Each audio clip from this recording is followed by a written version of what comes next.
Flow 1.0 footwork. You want to start with your members picking their springs. I like to say pick 3 springs, and I normally suggest 1 of each color.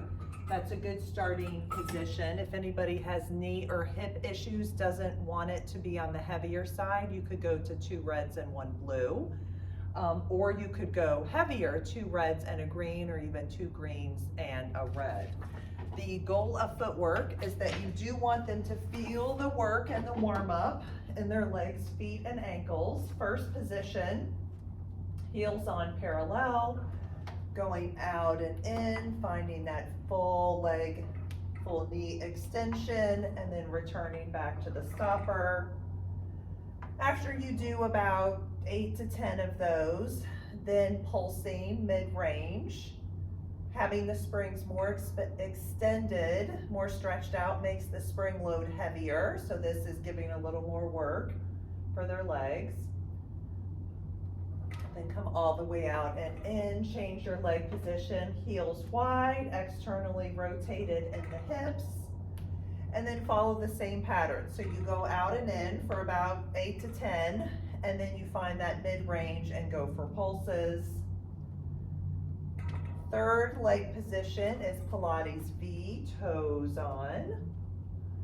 Squeezing those legs together to find that inner thigh connection. Strong straight ankles. When your legs are straight, trying to keep those heels in the same position. And then final position is going back to parallel, fist distance apart. Go out for tendon stretch. You can keep them out here going up and down for 10, or you could build a pattern, lifting your heels, coming back in, next time going out for 2, up and down. Sometimes it's nice to end with marching as well, where 1 heel goes under and 1 leg bends, and then transitioning with that high heel position. Keeping whatever you're doing in footwork to about that 5-minute mark. And then coming all the way in. Now, sometimes depending on student's body position, you may need to adjust the gear bar or the foot bar. So moving the foot bar closer would give me more flexion. I'm still trying to find that neutral pelvis. So if my knees come in too much, I can't keep that natural curve in my low back.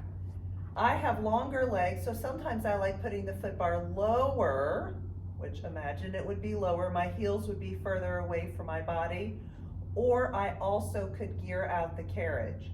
Benefit of doing that is it gives me more space as well if you're bridging on the reformer. Always making sure to teach our members how to properly gear out the carriage, where you pull the gear bar all the way up until it grabs onto the carriage, and then the carriage moves out, and then the gear bar goes down. Again, that's completely case by case, and you'll have those conversations as you see someone that may need more space on the foot bar. I always want to teach the member, they only need the gear bar out when their feet are connected to the foot bar. So that would just be for footwork and bridging.